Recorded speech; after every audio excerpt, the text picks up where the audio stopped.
Vamos seguir com destaques internacionais, porque a Inglaterra declarou estado de seca em boa parte de seu território em mais um episódio da grave crise climática que assola o continente europeu.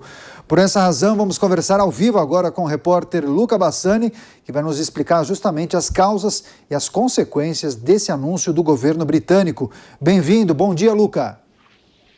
Bom dia, Daniel. Bom dia a todos que nos acompanham. Realmente, esse verão foi muito quente em toda a Europa e principalmente o Reino Unido registrou temperaturas recordes. Nós observamos que desde 78 o país não chegava a uma seca ao nível que chegou em 2022. Foram registrados mais de 40 graus em muitas das cidades, exatamente por conta disso. Se compararmos as imagens de satélite que foram divulgadas ontem entre o próprio verão de 2021 com o verão de 2022, a gente vê uma região muito mais seca. Grande parte da produção agrícola do país foi perdida e há exatamente essa instabilidade, com medo de uma crise alimentar e também a falta de água. Portanto, o governo britânico já pede para que as famílias economizem a água assim que possível e também disseram que, se for necessário, terão que racionar em algumas regiões do país para evitar o pior. De qualquer maneira, as queimadas em grande parte da Europa foram todas observadas nesse verão de maneira intensa, principalmente na Península Ibérica, Portugal e Espanha, com milhares e milhares de hectares perdidos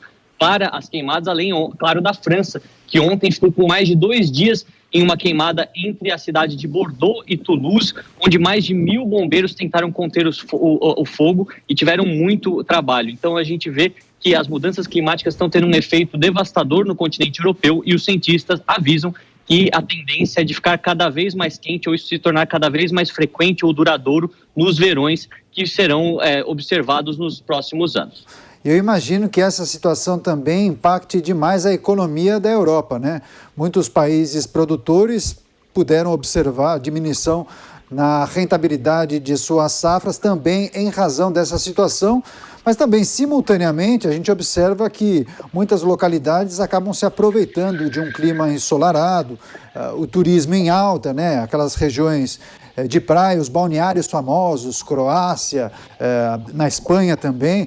De certa maneira, o turismo acaba também se beneficiando de um tempo mais ensolarado, mas também há um limite, né, Luca?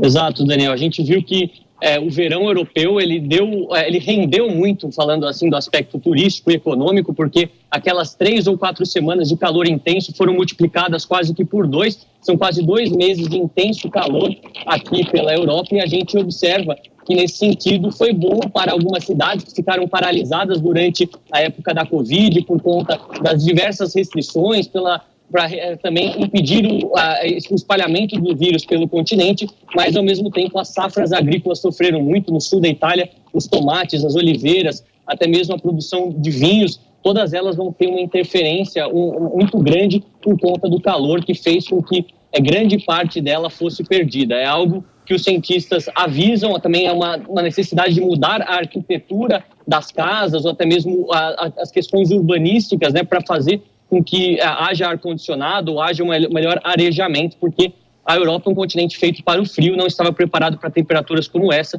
e agora está sofrendo bastante e vai precisar mudar cada vez mais, considerando o aviso de todos os especialistas que isso será uma tendência duradoura. Com certeza, e os preços que já estavam altos devem subir ainda mais, sobretudo em relação a esses itens que foram severamente impactados.